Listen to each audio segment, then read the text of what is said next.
नमः परमहंसास्वादित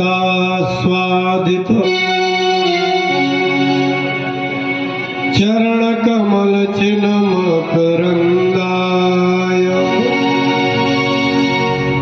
भक्तजन मानस निवासाय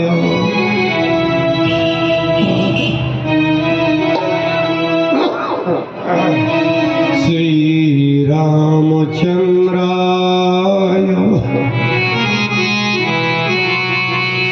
कृष्णाय वासुदेवाय हरे परमात्मने प्रणतक्लेशनाशाय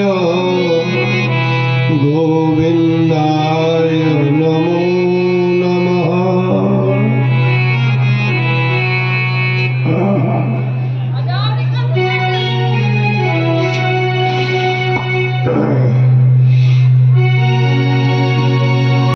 गोविंद जय जय गोपाल जय जय गोविंद जय जय गोपाल जय जय गोविंद जय जय गोपाल जय जय गोविंद जय जय गोपाल जय जय राधा रमण हरि गोविंद जय जय राधा रमण हरि गोविंद जय जय राधा रमण हरि गोविंद जय जय राधा रमण हरि गोविंद जय जय गोविंद जय जय गोपाल जय जय गोविंद जय जय गोपाल जय जय गोविंद जय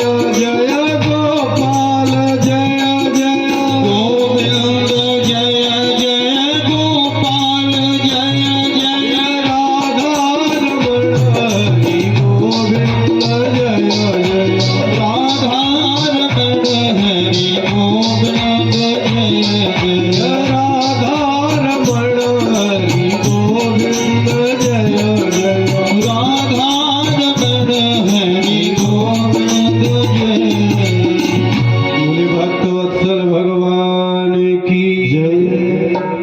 श्रीमद्भागवत महापुराण की जय।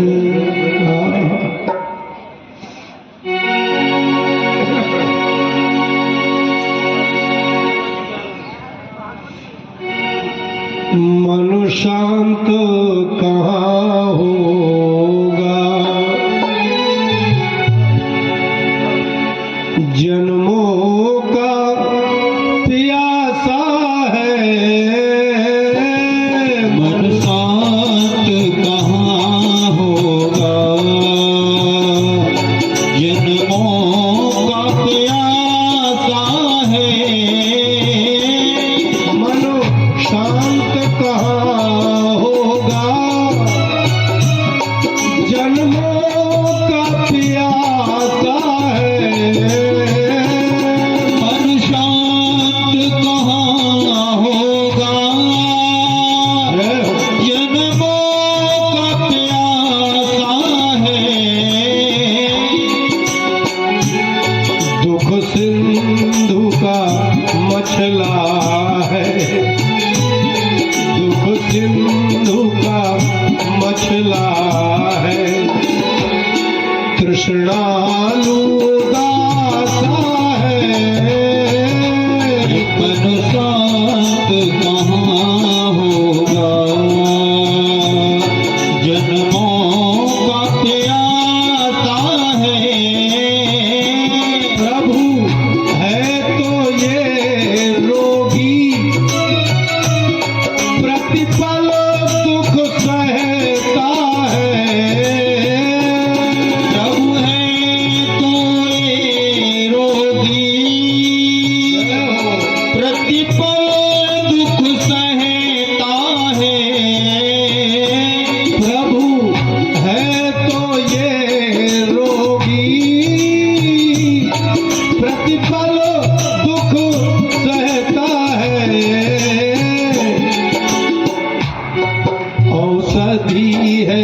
भजन तेरा औषधि है भजन तेरा पर देता झांसा है औषधि है भजन तेरा पर देता झांसा है मनु शांत कहाँ होगा जन्मों से प्यासा है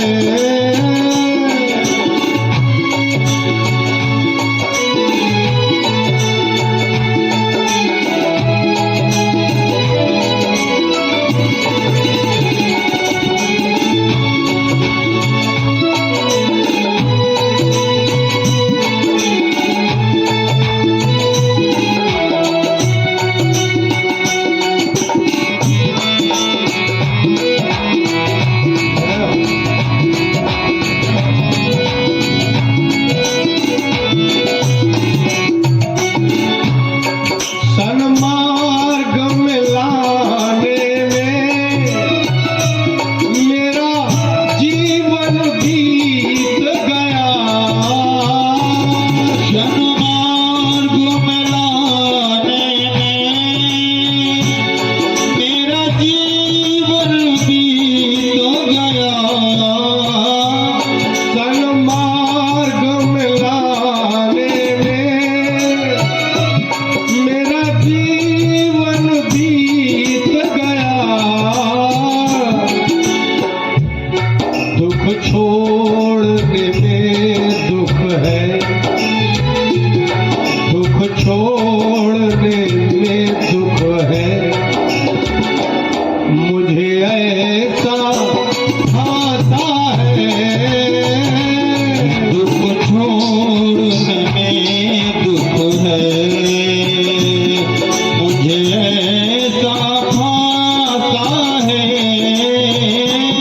दुख सिंधु का मछला है तृष्णालु दाता है दुख सिंधु का मचला है कृष्णानु दाता है क्या नाथ कहूँ तुमसे तुम अंतर्या ओ क्या नाथ कहूँ तुमसे तुम अंतर्यामी हो क्या नाथ कहूँ दुर्गति तुम अंतर्यामी हो माया मन को फांसे माया मन को फांसे मन ने मुझे फांसा है माया मन को फांसे मन ने मुझे फांसा है मन शांत कहाँ होगा जन्मों से प्यासा है मन शांत कहाँ होगा जन्मों का प्यासा है ब्रजपाल प्रभु तेरा तुम जगत के स्वामी हो ब्रजपाल प्रभु तेरा तुम जगत के स्वामी हो अब आप ही मुक्त करो अब आप ही मुक्त करो मन मोह का पाशा है अब आप ही मुक्त करो मन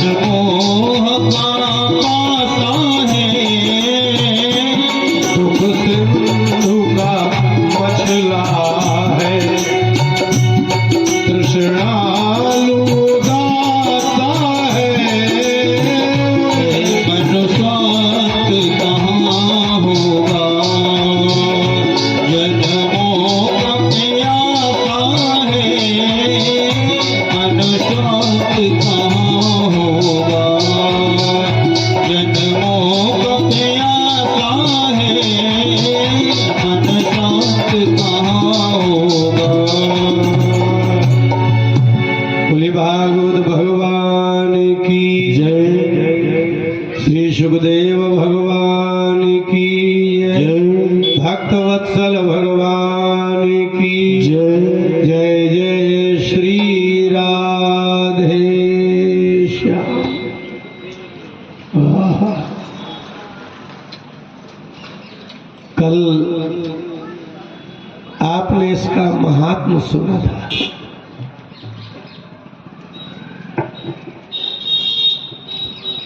आपके शरीर का, आपके स्वास्थ्य का क्या महत्व है। यदि शरीर स्वस्थ हो तो आप परिश्रम कर सकते हो। शरीर स्वस्थ हो तो आप विद्या प्राप्त कर सकते हो। शरीर स्वस्थ हो तो आप शरीर की इंद्रियों का सुख भोग सकते हो, देख सकते हो, सुन सकते हो, स्वाद ले सकते हो, तीर्थ यात्रा कर सकते हो, कुछ भी कर सकते हो।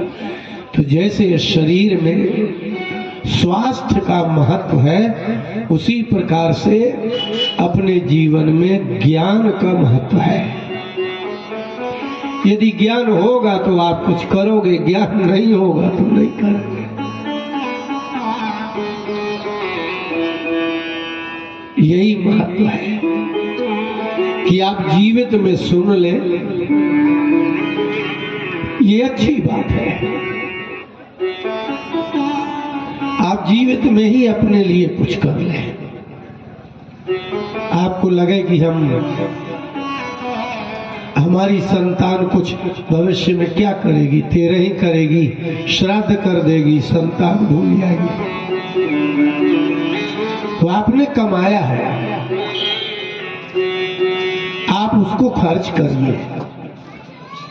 आप तीर्थ यात्रा भ्रमण कर सकते हैं, दान कर सकते हैं, कुछ नहीं तो कुछ भी कर सकते हैं। लेकिन जो आप करेंगे वो आपके लिए ही होगा। आपकी संतान कैसे करेगी? लोभ करेगी, कुछ करेगी। मोह में लोभ होता है। आप जब बाजार जाते हैं तो आप अपने बच्चे को अच्छे से अच्छा कपड़ा खरीदते हैं, महंगा से महंगा खरीदते हैं। और यदि वह बच्चा कह दे यही वाला चाहिए तो कितना भी महंगा हो वही लेते हैं। किंतु जब आप अपने लिए ले जाते हैं तो कहते हैं यार दूसरा दिखाओ।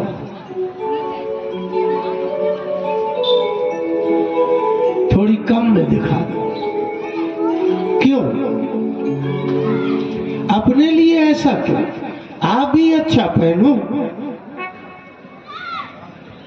आप भी अच्छा खाओ,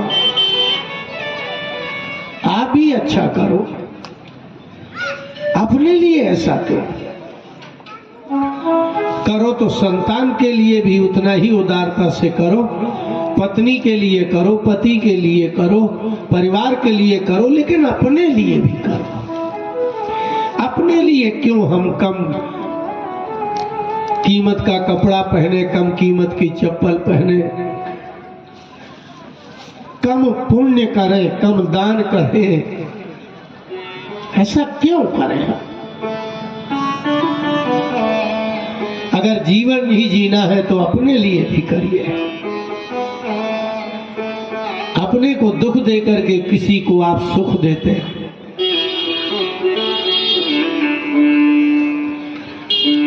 व्यास जी ने श्रीमद् भागवत महापुराण की रचना की है और अपने पुत्र सुखदेव जी को ही पढ़ाया और अपने शिष्य रोमहर्षण को भी पढ़ाया। महाराज परीक्षित को जब वो कथा सुना रहे थे तो जो सूत जी शौनकादिक ऋषियों को सुना रहे हैं वो कह रहे हैं कि रहा शिष्यम विचार्य च। सुखदेव जी ने मुझे श्रीमद् भागवत अच्छा शिष्य समझ करके सुनाई। क्यों? बोले निविष्टस तदनुग्रहात्। जब महाराज परीक्षित को सुखदेव जी कथा सुना रहे थे तो मैं वहीं बैठा था, निविष्टा बैठा था मैं, और प्रधान श्रोता राजा परीक्षित थे, लेकिन सुखदेव मेरी ओर देख करके ही कुछ बोल रहे थे। तो मैं समझ गया कि इन्होंने अपने मुझे शिष्य समझ लिया। दीक्षा ही लेना शिष्यत्व नहीं है। सूत जी ने दीक्षा नहीं ली सुखदेव जी से और सुखदेव जी ने दीक्षा नहीं दी, लेकिन वो कह रहे निविष्टा मैं वहां बैठा ही था, लेकिन मैं बहुत ध्यान से सुन रहा था। तो सुखदेव जी सुना रहे हैं परीक्षित को, लेकिन देख रहे थे मेरी ओर, और यही उनका सबसे बड़ा अनुग्रह था कि मेरी ओर देख के कह रहे थे। शब्द ज्ञान देता है, उनके ही अनुग्रह से मैंने श्रीमद् भागवत को सुना है। और हम परंपरा से पुराण की कथा कर रहे हैं। मेरे पिता व्यास जी के शिष्य ही थे, उन्होंने तो दिया है पुराण ज्ञान। व्यास जी ने मेरे पिता रोमहर्षण को दिया, मैं उनका पुत्र हूं। मैं आपको सुनाता हूं, इसलिए श्रोता भले उद्देश्य ना हो, यदि ध्यान से सुने तो सुनाने वाले का मन लग जाता है उसको सुनाने में। हम जब संस्कृत की कक्षा में 1 में पढ़ते थे, संस्कृत जब आप 8 की क्लास तक पढ़ लेंगे स्कूल में तो संस्कृत यूनिवर्सिटी की 1 कक्षा शुरू होती है। अब सोचिए आप कितनी बुद्धि चाहिए संस्कृत पढ़ने में। 8 पास लड़के का नाम संस्कृत यूनिवर्सिटी में 1 में लिखा जाता है। जब वो आचार्य की ग्रंथ पढ़ाते थे हमारे गुरुजी, तो हम बैठते थे तो हम बिल्कुल आंखों में आंखें डाल के सुनते थे। आचार्य का मतलब है कि 4 2 6 2 8 8 साल हम संस्कृत पढ़ेंगे तब वो सुनने के योग्य होंगे। लेकिन मैं सुनना एक ही क्लास से प्रारंभ किया। तो गुरुजी पढ़ाते थे, किसी को मेरी ओर ऐसे देखते थे जैसे इसको पढ़ा रहे हैं। अगर वो पढ़ने वाले भूल जाते थे तो मैं कहता था यहाँ से नहीं है, यहाँ से है, जबकि वो भले हमारे समझ में ना आया हो। लेकिन कहाँ पढ़ाई बंद की है जब मैं वो बताता था तो गुरुजी कहते थे कि ये ध्यान से सुनता है, ध्यान से सुना जाए तो भूलता नहीं है, नहीं भूलता। दत्तात्रेय भगवान ने 11वें स्कंद में बताया कि एक आदमी बाण बना रहा था, उसके सामने से राजा निकल गया, राजा की सेना निकल गई, हाथी घोड़े निकल गए, इतने बाजे बजे, जय जयकार हुआ। लेकिन इसके बाद दत्तात्रेय भगवान पीछे से निकल के उससे पूछते हैं, क्यों यहाँ से कोई राजा निकला है क्या? तो उसने कहा अभी तो नहीं निकला।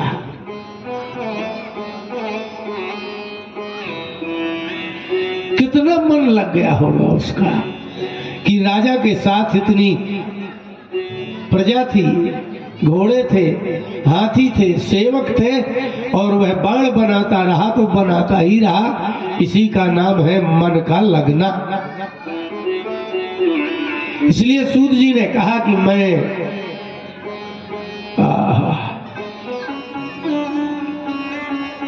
मैंने बहुत ध्यान से सुना। व्यास जी ने देखा कि अब कलयुग के स्त्री पुरुषों का मन बहुत कम बुद्धि हो गई। इसलिए उन्होंने क्या किया? सूत जी ने कहा कि इतिहास पुराणानाम पिता में रोम हर्षण। ये जो भागवत सुना रहे हैं सूत जी, वो कह रहे हैं शौनकादिक ऋषियों, मेरे पिता रोम हर्षण व्यास जी के शिष्य थे और इतिहास और पुराण का ज्ञान व्यास जी ने मेरे पिता को दिया था। और तएव वेदा दुर्मेधैर धार्यन्ते पुरुषैर्यथा। दुर्मेधा, कम बुद्धि होने के कारण मनुष्य जाति के लोगों को वेद समझ में नहीं आया। जैसे आपको साइंस है ना, आपको साइंस समझाए तो आपके समझ में नहीं आएगी तो क्या करेंगे? फिर कोई उपाय तो होगा। तो वो 8वीं क्लास से भौतिक शास्त्र रख देते हैं। बच्चा पढ़ते पढ़ते पढ़ते 9 में 10 में 11वें में वो सब गैस पढ़ते पढ़ते पहुंचता है, तब वो साइंस समझने योग्य होता है। ऐसे ही जब वेद का ज्ञान धारण करने का सामर्थ्य नहीं रहा तो एवं चकार भगवान व्यासः कृपण वत्सलः। कम बुद्धि के मनुष्य पर जो दया करे उसको कृपण वत्सल कहते हैं। आपने अभी तक शब्द सुना होगा भक्त वत्सल।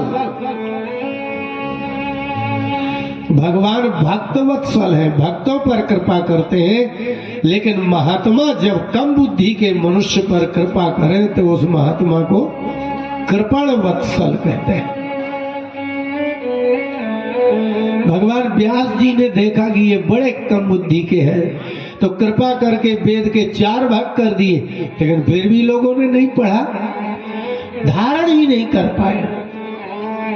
स्त्री शूद्र द्विज बंधूनाम त्रयीना श्रुति गोचरा। स्त्री शूद्र और कुछ ऐसे ब्राह्मण जिनका ना यज्ञोपवीत है ना कुछ है, कोई नियम नहीं पालते, ये लोग श्रुति माने वेद भी पढ़ने के योग्य नहीं, बुद्धि नहीं काम की। तब व्यास जी ने विचार किया कि अब क्या करें, ज्ञान तो देना है। वेदों में जो लिखा ज्ञान है, यदि स्त्रियों को धर्म का ज्ञान नहीं रहेगा तो स्त्रियां अपने घर में किसी भी बालक को संस्कार नहीं दे सकती। वो माँ अपने बच्चों को संस्कार कैसे देगी कि कैसे नहाए, कैसे हाथ पैर धो के बैठ के भोजन करें। हमारी माँ बिल्कुल गांव की खेत खलिहान में पिताजी के साथ काम करती थी, लेकिन भोजन शाम को नहीं देती थी। वो कहती थी पहले दिया जला के रखो, हाथ पैर धो के तब भोजन दिया जाएगा। इतना ज्ञान रहेगा तभी तो ऐसा माँ कर सकेगी। कि स्त्रियों को ज्ञान कौन दे, कहां से हो? शूद्रों को ज्ञान कौन दे जब ब्राह्मण को ही ज्ञान नहीं है? भाई ज्ञान देने वाले तो ब्राह्मण ही थे, अब ब्राह्मणों को ही ज्ञान नहीं है तो शूद्रों को ज्ञान कहां से आएगा? आप लोगों में जो ज्ञान आता है वो हमारी तरफ से आएगा ना, हम लोग जो देंगे वही आप सुनेंगे। तो ब्राह्मणों को भी नहीं, स्त्री को भी नहीं, शूद्र द्विज बंधु जिनका यज्ञोपवीत नहीं हुआ, ऐसे ब्राह्मण, इनके लिए क्या उपाय करे।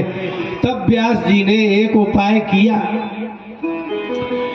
किस कर्म श्रेयसी मूढ़ा नाम श्रेय एवं भवेदिह। जिन मनुष्यों को, स्त्रियों को, शूद्रों को, ब्राह्मणों को कर्म श्रेय, कौन सा कर्म करे कौन सा कर्म ना करे, आपकी बुद्धि में अगर ये बात संदेह में आ जाए कि यार क्या करना चाहिए क्या नहीं करना चाहिए, इसको मूढ़ता कहते हैं। मूर्खता अलग है और मूढ़ता अलग है। अगर खा लगाएंगे तो समझ लो वो समझ ही नहीं सकता, मूर्ख ही है। मूढ़ उसे कहते हैं, ढा लगा दो, ढा, मूढ़। मूढ़ उसे कहते हैं जिसको करना तो है लेकिन समझ में नहीं आ रहा है कि करे तो क्या करे, ये करे कि ये करे। कर्म श्रेयसी मूढ़ा नाम, कर्म करने में जिसको मूढ़ता आ जाए कि ये काम करे कि ये काम करे, ऐसे मूढ़ लोगों के लिए व्यास जी ने एक विशाल ग्रंथ लिखा, इति भारत माख्यानम कृपया मुनिना कृतम। इन स्त्रियों को अपना धर्म जानना हो, शूद्रों को अपना धर्म जानना हो, ब्राह्मणों को अपना धर्म जानना हो, क्षत्रियों को अपना धर्म जानना हो, इति भारतमाख्यानम। तब व्यास जी ने 1,00,000 श्लोक का महाभारत बनाया। आपको वेद समझ में नहीं आएंगे, श्लोक बड़े सरल है। हम महाभारत पढ़ाते हैं, पटेल साहब पढ़ते भी हैं और हम लोग बहुत पढ़ रहे हैं। ये तो आप लोगों को मुसलमानों के राज्य में किसी ने सिखा दिया कि महाभारत घर में रखोगे तो लड़ाई होगी, लेकिन अच्छा बताओ क्या बौछार के लोगों के हर घर में महाभारत है? महाभारत रखी है क्या? नहीं ना, तो लड़ाई क्यों हो रही है आपको? अगर महाभारत हो तो लड़ाई होना चाहिए, अब महाभारत नहीं रखी भैया तो अब क्यों लड़ाई हो रही है? इसका मतलब है कि संसार में ऐसा कोई ग्रंथ नहीं लिखा जा सकता जिससे आप लोगों में लड़ाई हो जाए, और संस्कृत में कोई ऐसा ग्रंथ हो, संस्कृत भाषा में ऐसा कोई ग्रंथ हो जिससे आप लोगों का नाश हो जाए, आपका अकल्याण हो जाए, आप में कलह हो जाए, ऐसा संस्कृत का शब्द तक नहीं है। इसलिए व्यास जी ने महाभारत लिखा।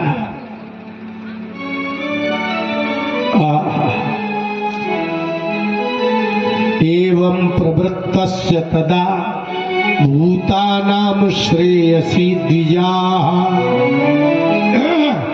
सूत जी ने कहा कि हे शौनकादिक ब्राह्मणों, एवं प्रवृत्तस्य, व्यास जी ने 1,00,000 श्लोक महाभारत के सभी के लिए लिखे, फिर भी लोगों का मन जैसा का तैसा था। और सर्वात्मके नापि यदा ना तुष्यद हृदयम ततः। सभी प्रकार से सभी धर्म का, अर्थ का, काम का, मोक्ष का, अर्थ माने जानते हैं धन, कितना कमाना चाहिए, कैसे कमाना चाहिए, किसको कितना देना चाहिए, कितना बचाना चाहिए, इस नीति का नाम ही अर्थ नीति है। लेकिन ना तुष्यद हृदयम, फिर भी व्यास जी के हृदय में संतोष नहीं हुआ कि मैंने इतना लिख दिया, इसके पश्चात भी कुछ हो नहीं रहा।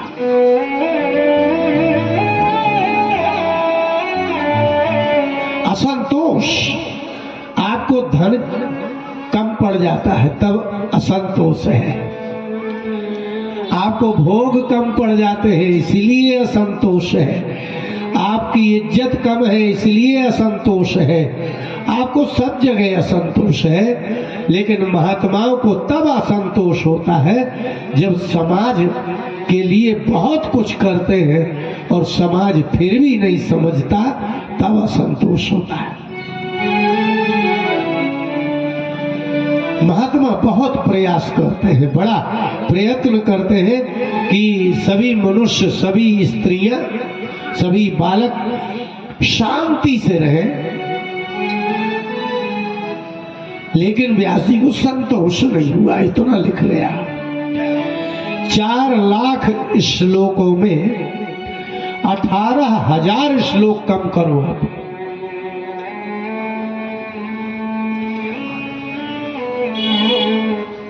चार लाख श्लोक है 18 पुराणों में, तो 18 कम कर दो 4 लाख में।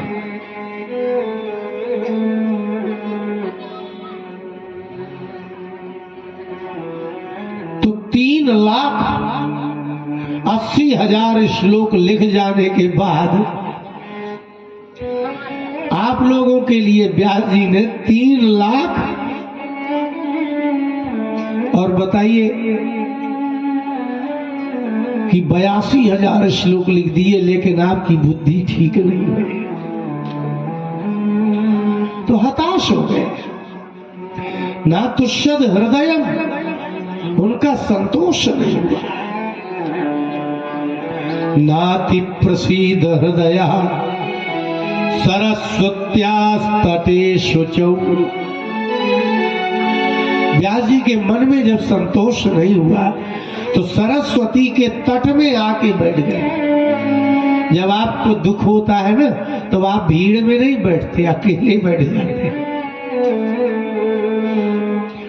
जब आपको मन प्रसन्न होता है तो आप अकेले से उठ करके आदमी के पास बैठते हो, बातें करते हो, गप लगाते हो। लेकिन मन में दुख हो तो आप अकेला ही बैठना चाहते हैं। तो व्यास जी गए तो सरस्वती के तट में बैठ गए शांत होकर के। मैं क्या करूं, इन मनुष्यों के लिए क्या करूं? वितर्कयन विविक्तस्थ इदं प्रोवाच धर्मविद। धर्म को जानने वाले को धर्मविद कहते हैं। और मन ही मन विचार करने लगे, वितर्क करने लगे कि मैंने क्या नहीं किया।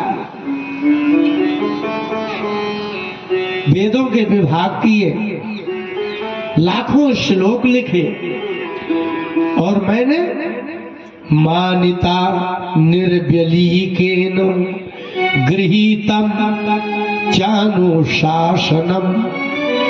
जो वेद में अनुशासन लिखा है उसको मैंने गृहीतम अक्षरशः पालन किया है।